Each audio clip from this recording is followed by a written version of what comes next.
Any type of trauma stuff, somatic work might feel intimidating for some people. What would you say to somebody who's feeling hesitant to explore somatic approaches?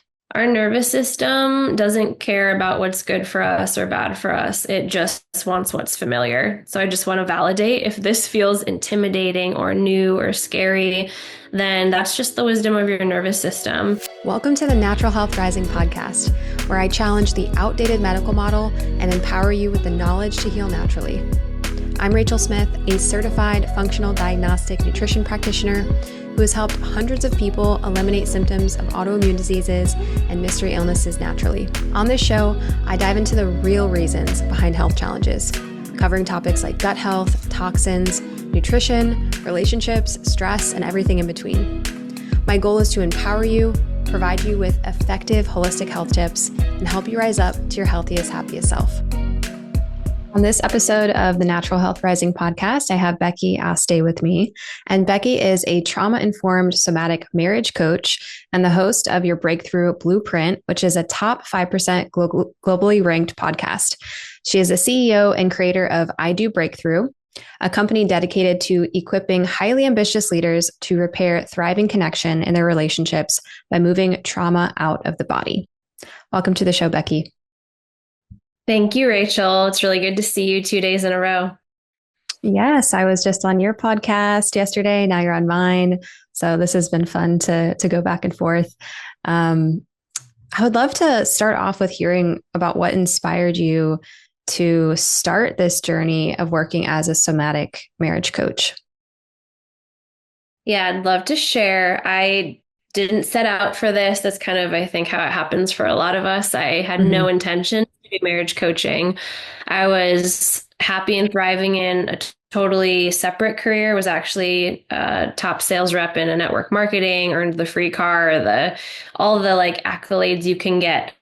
And my husband was the one that was saying, you should do some kind of life coach. And I was like, no, no, no, no, no. I don't want to leave where I'm at.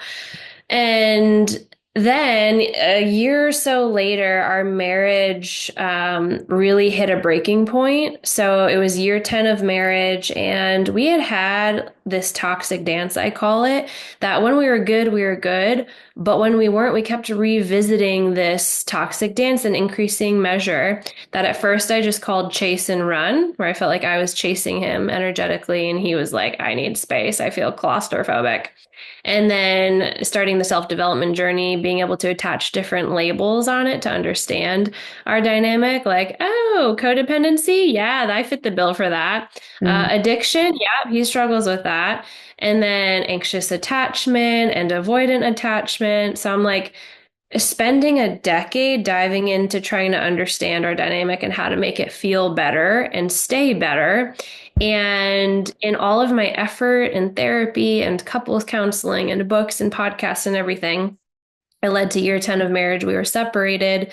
We were seriously considering divorce. And I was just a wreck. This is like my worst nightmare. I was terrified of us separating, deep wounds of fear of abandonment. And this is when I was alone. The kids were sleeping. I was scrolling on Instagram, and I stumbled upon a woman on Instagram who ended up being my first introduction to somatic healing. So I hired her as this last minute, last ditch effort to save my marriage. And she was the one that introduced me to everything that now I get to pass on to others about my nervous system, how to move trauma out, and what a miracle game changer that can be, whether you decide to stay in a relationship or to save your marriage. In our case, it took our marriage from dying to healing, now thriving, but others, it's given them the courage to step out of abusive relationships or unaligned relationships. So anyway, fast forward, I was just like, how do I get this out into every other woman's hands that I wish I had 10 years prior and could have saved me a decade of suffering? Mm-hmm. What does somatics really mean? Because I feel like it's definitely like a hot topic now. A lot of people are doing it. A lot of people are talking about it, but there's definitely people out there probably listening who don't understand what it means. So can you break down first what is somatics and how it's a powerful tool for trauma and for even your situation? Yeah, it's definitely a buzzword. When you hear somatic, it just means pertaining to the body, especially in contrast to the mind. So we're very intellectualized, our Western culture. I don't know, where everyone's listening and tuning in from, but we're very in our heads and we do a lot of even the healing work from just the neck up. We do traditional, right, talk therapy and we read articles and, books and we listen to podcasts and it's all about talking it out to solve your relationship problems, like all this stuff from the neck up, which is great. It's not like we neglect that. But if we're doing only this with that just total neglect to the body, we're missing out on where the magic happens. Most people may have heard of the book The Body Keeps the Score, even if they haven't read it. But the whole like thesis statement of somatic work is like your body keeps the score of what you've lived through, of the trauma you've survived. And if we don't go into the body to move trauma out, we're going to keep spinning our wheels at best or re-traumatize ourselves at worst. Hmm. Okay. So, what are some effective ways that people could start incorporating somatic work into their lives? What does that actually look like? Yeah, the like babyest steps at the beginning can feel almost too simple and annoying to some people for it to be effective because Mm-hmm. we're typically at this place, especially the women I work with when they stumble upon it, is they've tried all the big intensives and the, highly charged emotional workshops and all of that. And somatic work tends to be much softer and simpler.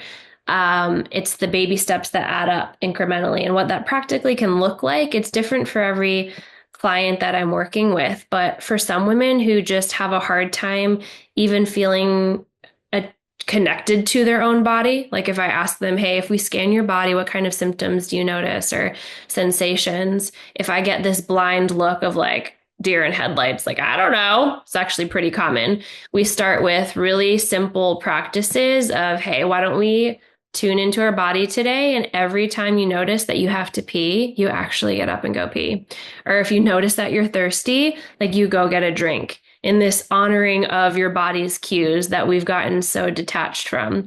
So, really basic level, it can be that when somebody feels more comfortable and in touch with their own body's cues and sensations, it can look like a number of things depending on what they're feeling. So if they're really activated and angry and anxious and just want to like strangle someone, this fight response, I'm going to invite them to a certain set of somatic tools or practices, like shaking it out, literally like getting up and shaking your hands, your body, or pressing against a wall or screaming into a pillow, anything to get this volcanic buzzing energy out of the body instead of stuffing it down and swallowing it. On the other hand, if they're feeling super depressed and can't get out of bed and just hopeless and unmotivated, I'm not going to invite them to do activities like that. I'm actually going to invite them to maybe visualize some movement, even if they're not actually getting out of bed, picture themselves getting out of bed, maybe wiggling their toes, having some kind of human connection to melt the ice of depression and disconnection. So texting a friend and just asking for some encouragement. So yeah, very tailored to whatever somebody's going through. There can be a more helpful just set of tools for that state. Hmm. Hmm. Yeah, I love all of those somatic tools, the screaming into a pillow, all these things. Those are great. Do you find that it's usually harder for people to get out of the more frozen state, like the depressed, hopeless, unmotivated?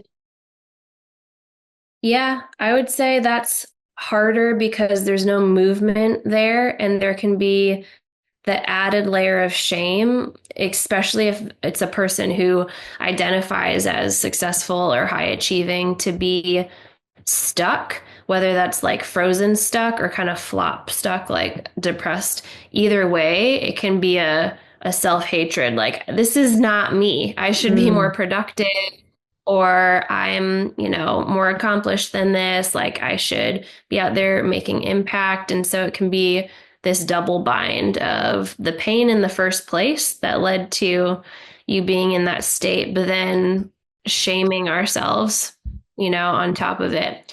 Whereas when you're in a state that's more, you just need to release, shake it out, scream, that can feel more just like I'm doing something Mm-hmm. about it, like I'm able to access this activeness. Whereas when I'm frozen or in a flop mode, I'm just like here. And that's hard to just be here for some people feeling stuck.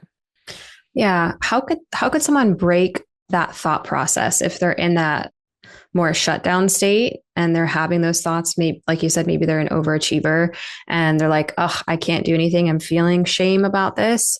Is there something mentally or something you can share that could help them feel less shameful about that? The biggest thing is just remembering in that moment how collective this is. In those moments that we are frozen or stuck and feeling shame about it, we feel so isolated and we feel super alone. And I've been there. Everyone I've ever worked with at least knows what that feels like. Some stuck longer than others. But being able to place my hand over my heart and a gesture as simple as that, this seems like we're doing nothing, but the actual physical contact is, for some of us, what we missed as infants. A lot of us don't know our first 18 months of life, but those first 18 months can have massive impact on the way our body and nervous system was wired for connection and feels comfortable or not comfortable in connection now. So for a lot of women, that physical touch, even towards themselves, can be huge. And being able to practice some self-compassion in that moment, picturing yourself like this is a friend in the same exact position. What would you say to her? This is something that we all know, but it's a different thing if we're actually practicing it and embodying it and saying those exact things back to ourselves. Their hand over our heart, sometimes holding ourselves. I know some people are listening and they can't see my video, but like self hug, holding our shoulders or putting one hand under an armpit, the other over our bicep. These are called containment holds. And it's just this physical touch to self that I've got you, even some swaying back and forth, some gentle Mm-hmm. rocking. Anything you can do to nurture, offer self-compassion, radical self-acceptance. This is the practice that so many high achieving, pull yourself up by your bootstraps, muscle through it. I'm strong. I can handle this. Women are just dying inside, craving, so hungry for the nurture, that kind of feminine, energetic, mother, tender nurture, starting with ourselves. Mm-hmm. Yeah, those are some really amazing tips for people to start using. I want to tie this back into relationships, but I want to maybe start from a place where what are actually some of the more common relationship issues that you see with the people that you work with? Me in particular, the women that tend to come to me have experienced betrayal, have experienced some kind of broken trust, broken promises, whether that be with a pornography addiction or actual Mm. infidelity. Um, the nervous system can interpret it pretty similar, actually. Doesn't really know the difference between a woman on a screen and a woman in person.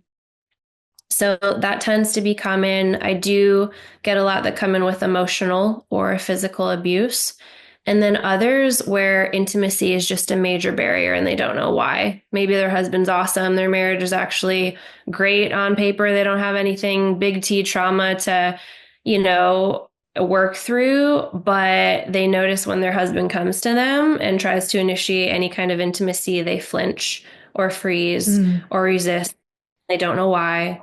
And then they feel guilty because that's a rejection interpreted by their husband, and their husband's all of a sudden feeling like, okay, she doesn't want me. And then it's this like back and forth kind of shame spiral of, I don't even know what's happening. Mm-hmm. So surprisingly enough, that one is actually really common, is intimacy blocks. Okay. Let's go into that a little bit. I actually have an episode. I don't remember the number now. It was a while back with a functional practitioner who also does some nervous system stuff, specifically with like pornography and betrayal. So people can go back and listen to that one. I'll find the episode. I'll put it in the show notes. But intimacy, yes. I mean, if you're in a relationship, that is a part of a marriage, of a relationship. So What are the approaches that people try to take to repair things, and why are they not working? And what is your approach, and kind of how does somatics fit into that? Yeah, I mean, there's the really just cheesy Band-Aid tips that you see on all the magazines, how to spice up the bedroom and spice up, your sex life and all of these really Band-Aid surface level tips. But other, things that are just really common advice given is talk it out, right? Just talk about this, maybe even schedule or plan sex, go to couples counseling, and none of those are bad, but it is only tapping into the neck up. And so if I can answer the question in a little geeky way for a second, can Go I for geek it. out with you? Yes. So you probably know this, but yeah, just for listeners, even if this is the only thing they remember from this entire episode, this is so important. In our nervous system, we've all got what's called the vagus nerve, and it goes from the base of our skull to the bottom of our spine. And of all the nerves in our nervous system, this one's like the super highway of information where chemical messengers are constantly running up and down our spine from our brain to our body, body to our brain. Now, only 20% of those messages go from our brain to our body, but 80% go from our body to our brain. And so, all that to say, these mainstream modalities of healing and typical advice that we get to restore and repair intimacy, it's really only tapping into that 20%. So, it's no wonder we feel like salmon swimming upstream, or maybe it feels good for a moment, but then right when we leave the counselor's office, we're fighting with each other. And so learning to go into the body and regulate your nervous system and know that that 80% is what you want to tap into and leverage and biohack. And so what that looks like is it doesn't matter if you talk till you're blue in the face. If your nervous system, if your body is in a fight flight response or that freeze flop that we were talking about, that is what's going to be communicated. And so you can be saying until you're blue in the face, babe, I love you. I'm a safe space. You can trust me. But if you're in that activated, survival response, it's like you're holding up this energetic sign that says, I am not a safe space. I cannot be trusted. And so it's learning, we talked about this yesterday, but if people Google the polyvagal chart, how to move from that fight, flight, or freeze flop state into our parasympathetic nervous system, that nervous system state where we are just present and we're safe and we're breathing deep and we're settled and grounded and calm and curious. If we can learn how to tap into that space and then speak from there, this is what carries over in communication so much more than the words coming out of our mouth. And fun fact with that, only 7% of our communication is verbal, 93% is nonverbal. So it's everything somatic and energetic and from the neck down. And so this is where with intimacy, a lot of women find actual progress and openness and not flinching and not resisting and not feeling as much barrier in the bedroom is when they try to talk about sex by making sure first that their nervous system is regulated, or actually in connection, in physical connection, making sure that their nervous system is regulated. We can talk about different tools of how to get there. This is what opens that door for connection. It's almost impossible to connect when we're in that fight, flight, freeze, flop, all the F-bombs states. Are you battling brain fog, skin issues, fatigue, or just feeling sluggish overall, like you need to hit the reset button? These could be signs that your body is struggling with excess toxins. So instead of navigating complicated detox programs, you can actually incorporate one simple natural solution into your daily routine to help reduce toxin overload and get your energy back. Energy Bits algae tablets are packed with spirulina and chlorella, which are superfoods known for their powerful detoxifying and health boosting properties. These algae work at the cellular level to bind and remove heavy metals and mold, support your immune system, and reduce overall inflammation, all without the need for complicated protocols or harsh side effects. Plus, they're loaded with protein, essential fatty acids, and a range of vitamins and minerals, providing an easy, holistic approach to improving your health. They're even safe for kids to take. So kickstart your detox and boost your mental clarity and energy levels by trying Energy Bits today. And as a special offer for my listeners, use the promo code NHR20 at checkout to receive 20% off of your purchase. Visit energybits.com or click the link in the show notes to start feeling the benefits today. Remember, the code is NHR20. Now let's dive back into the episode. Yeah. What are some additional tools where people can get regulated to have that conversation or be with their partner in that way? Yeah, I like to offer kind of a buffet of, somatic toolbox, and people can try on what works for them, keep what fits, release what doesn't. But some of my favorite for my own journey at the beginning was anytime I felt triggered, activated, I would just do the 5 senses. So naming 5 things you can see, 4 things you can hear, 3 things you can physically touch, 2 things you can taste, 1 thing you can smell. And that helped me get out of the activation and out of my head and into the room around me, back into presence, back into the here and now, not worrying about the past and all the trauma and rupture we had, not future tripping about the future. It's just like, this is literally me coming back into present. So that's one. Another favorite is just breath. So box breathing is an easy one for people to remember, where you can imagine drawing a box in your mind's eye. You're breathing in for 2 or 3 seconds, and then holding for 2 or 3 seconds, breathing out the mouth for 2 or 3 seconds, holding for 2 or 3 seconds. And again, people can't see me, but I'm drawing a box as I do this in the air. Another is big word, but really easy to do in practice, proprioception. So it's just your awareness of your body in space.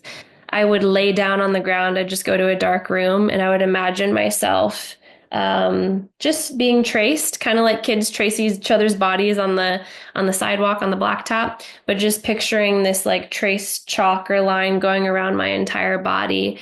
And this was a reminder of, I am my own boundaried being, separate from whatever external thing is triggering me or needing me right now, or that I'm wanting to absorb.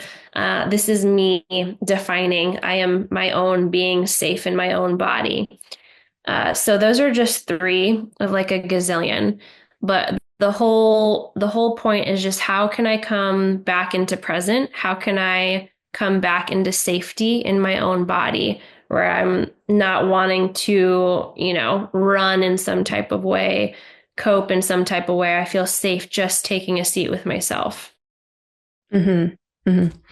What are the signs where someone would start to notice like, oh, I'm getting into safety versus I wasn't feeling safe? Yeah, that's a really good question. And I think this points to a lot of the work that you do just on the physical side. Your body can indicate if you're in a safety zone, but like digestion is moving and grooving fine, and you're breathing deeply, and your heart rate is at resting normal. Your, circulation, you're not too hot, too cold. There's just like this normal body temp. Even looking at your face in the mirror, noticing, is it flush and red, or is it this normal skin tone? How about muscles? Are my muscles tensed and braced for imminent danger, like ready for the rug to get pulled out beneath me again, ready for the next shoe to drop? Or are my muscles actually relaxed? And so it's getting to know your body, which is what's cool about the work that you do with women, just like really learning to get in tune with our own symptoms and realize they're all there as messengers and as teachers, and just kind of like little signals sometimes, or big signals as a car. Check under the hood. It's not a threat that we need to fight against. It's an invitation to peek under the hood so we can see what's there and get back into alignment. Mm-hmm. Mm-hmm. Okay. So I saw an Instagram post of yours, and I have a question about it.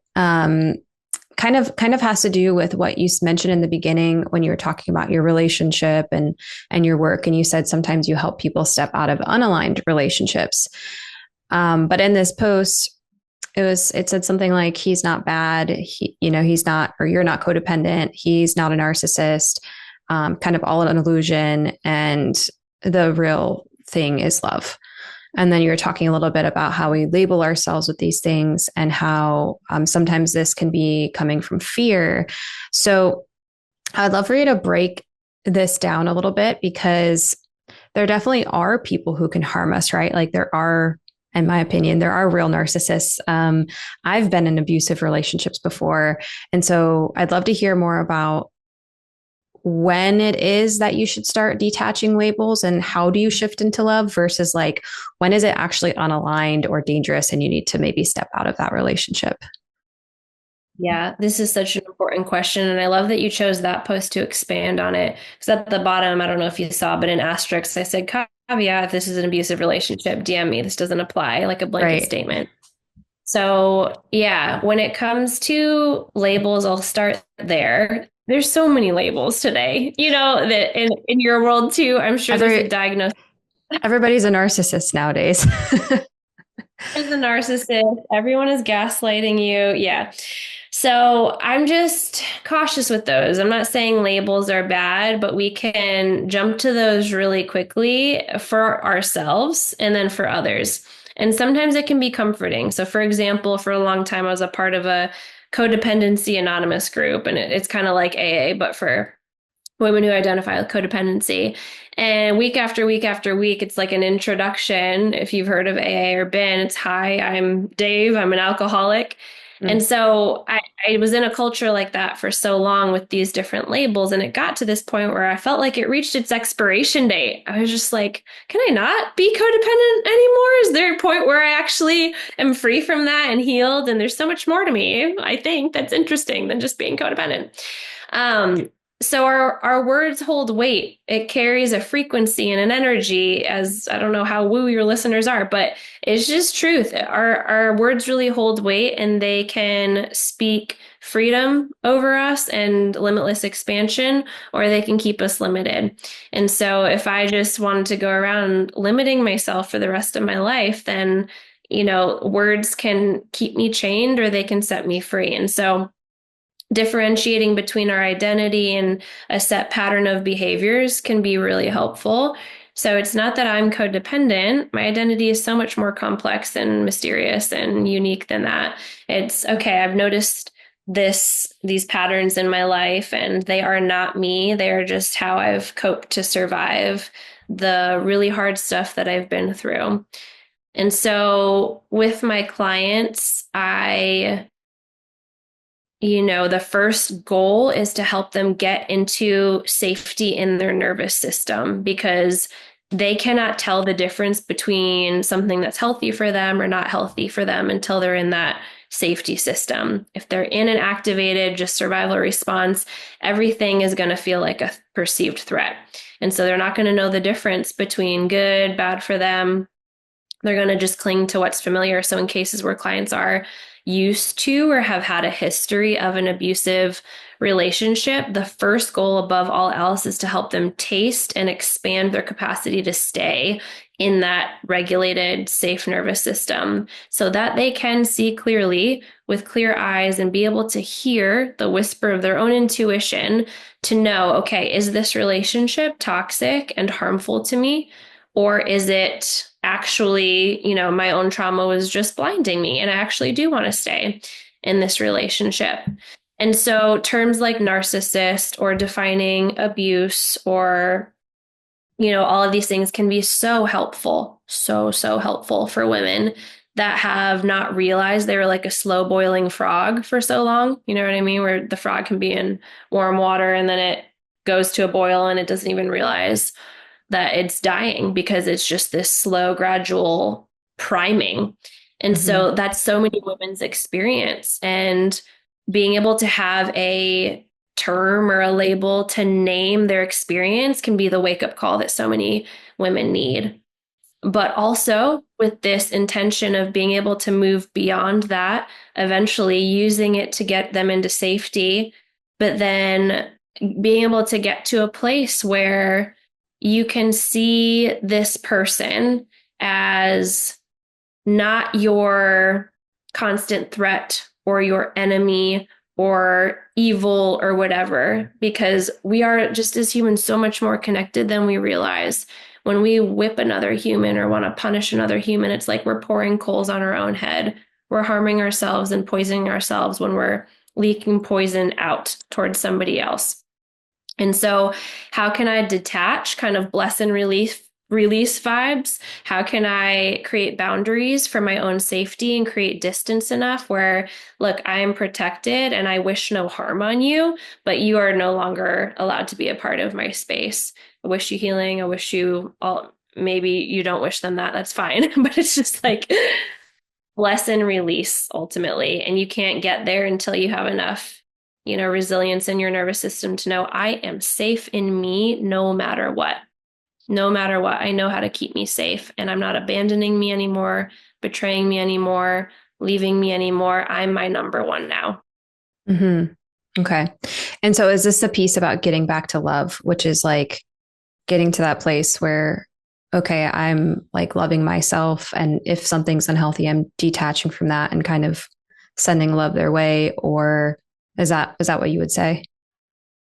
Yeah, because ultimately that's what we are. I learned this really interesting, cool fact the other day that when a baby is conceived at that moment of conception, there's a spark of light. And then the first thing to grow is our heart before our nervous system, before our brain, before our little fingers and toes is our heart. And it was this wow realization of like, before anything happened in our lives and we experienced trauma and like, all of this, we were light and we were love, spark of light and a heart. And I just thought that was so profound because I just believe that's our true essence. At our core, we are love and we are designed to live in love towards self, towards others. And ultimately, people are going to do us dirty. They are going to harm us. Not everybody decides to live in their essence, which is really sad. And we have to grieve that and accept that. But still, that doesn't have to take away our light and our love. We can still be like what we were designed to be, even if other people are choosing not to do that. Like we can bless and release, create distance, but we get to still be vibing in our energetic design. Mm-hmm. Mm-hmm. Yeah, I love all of that. And especially the labeling thing. This is something I believe as well, even with the health stuff and the clients I work with, people, sometimes it's very helpful to get a diagnosis of an autoimmune disease, for example, because now it's like, oh, now I know there's something that I can work on. And there might be specific practices or diets or things that are helpful for that autoimmune disease. But at the end of the day, if we kind of attach to that label, then it starts to limit ourselves. We might say, oh, well, I have an autoimmune disease, so I'm not going to go out and hang out with my friends, or I'm not going to stay up late tonight and have fun, or I'm not going to do X, Y, Z. So you kind of start to shrink into this little box and you just can keep yourself there. So I try to have people like start to detach from that and as they're healing. So it's very important with any of our relationships and even our emotions and different things like that. It's like I'm experiencing, or I have experienced some anxiety today because of X, Y, Z, not I am an anxious person, for example. Yeah. I want to take a moment to introduce you to a powerful resource that could transform your health. If you or someone you love is battling an autoimmune disease, or if you're plagued by unexplained symptoms like brain fog, chronic fatigue, digestive issues, or joint pain, then I have a webinar that is crafted specifically for you. This free webinar will reveal the top 4 mistakes that might be keeping you stuck and unwell. And more importantly, it will guide you through what you should be doing differently. From identifying the right lab tests that will reveal the actual causes of your symptoms to the immediate nutrition and lifestyle changes that can help. This webinar is packed with valuable, actionable insights that can seriously change your life. So don't miss out on this opportunity to start feeling vibrant and healthy again. Click the link in the show notes to sign up or visit naturalhealthrising.net/webinar. That's naturalhealthrising.net/webinar to change your life today.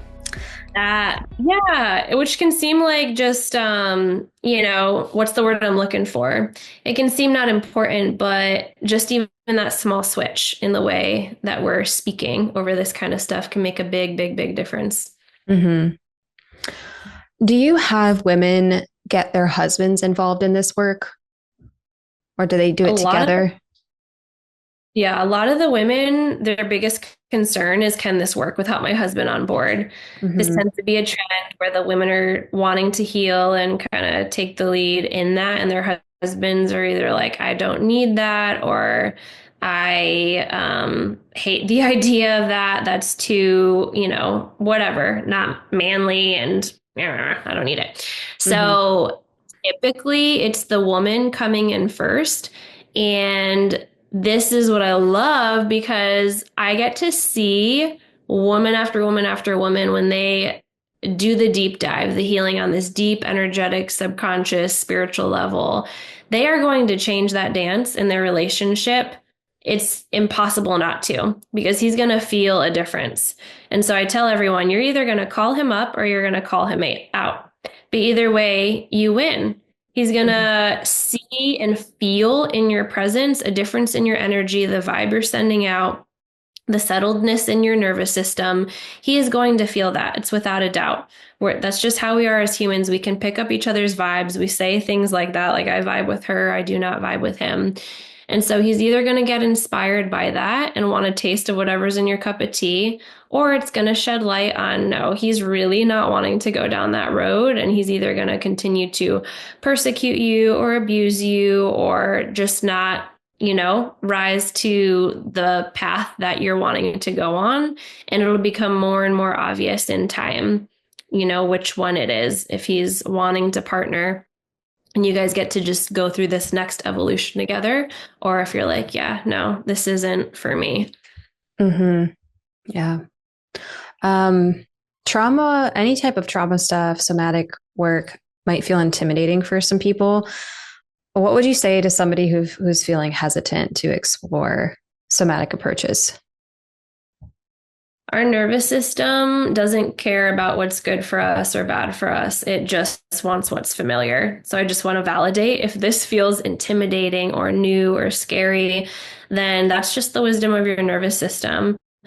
There's reels that go around, some may have seen, but our nervous system will choose a familiar hell over an unfamiliar heaven any given day of the week.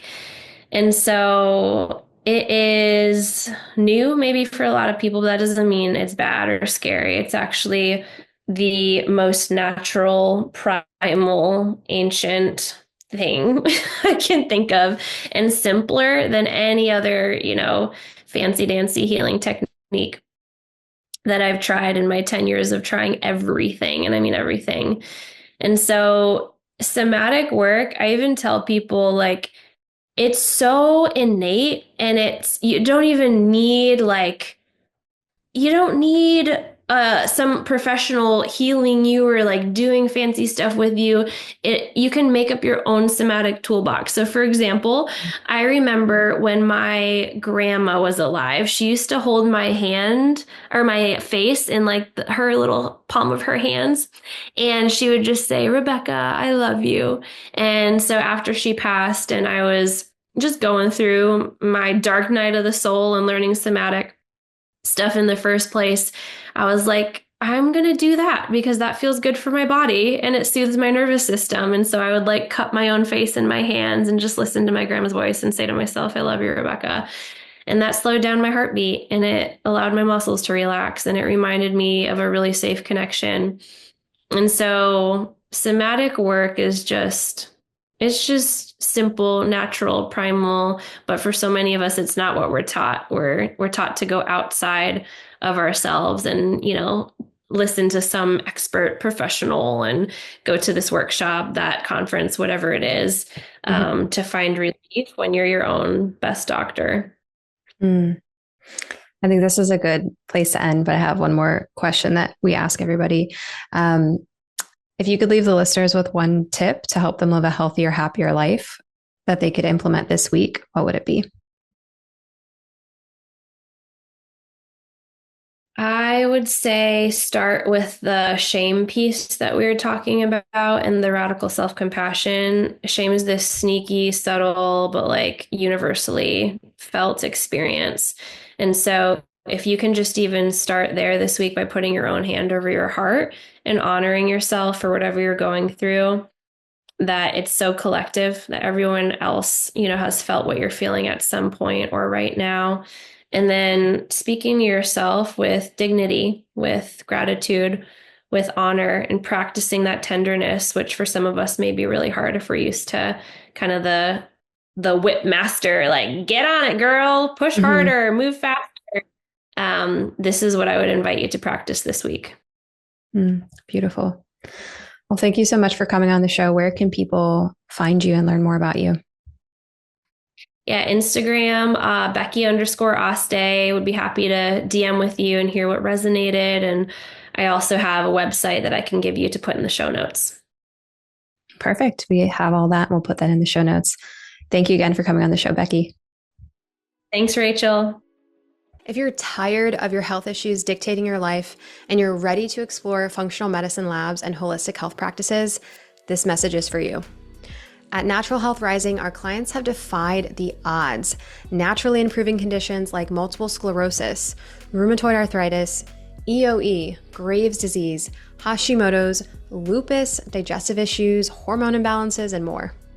Imagine reclaiming your energy and mental clarity, getting rid of pain and inflammation, enjoying time with your loved ones, engaging in your favorite hobbies again, and eating with confidence, knowing exactly which foods benefit your health. If you're ready to feel less stressed and stop the endless cycle of doctor's visits with no clear answers, then it's time to take the first step towards a healthier, happier life. Apply for a free health consultation today and just use the link in the show notes, choose a date that works for you, fill out a short form, and you'll be on your way to discussing how to holistically heal your body with me or a member on my team. I look forward to helping you transform your health and reclaim your life. Thank you so much for joining me on the Natural Health Rising podcast. I hope this episode empowered you to take action and take control of your health and gave you the tools you need to improve your health naturally. If you found value in today's conversation, please subscribe, leave a review, and share this podcast with someone that you care about so that they can live a healthier, happier life too. Remember, the information provided in this podcast is for educational and entertainment purposes only. It is not intended to diagnose, treat, or cure any illness or medical condition. If you're looking for personalized support to finally get to the root cause of your health struggles, I work with clients worldwide using functional lab testing, custom health protocols, and one-on-one support. Just visit the link in the show notes to book a free health consultation with me or someone on my team so that we can see what's possible for you. Thank you for listening and keep striving to become your healthiest, happiest self. See you in the next episode.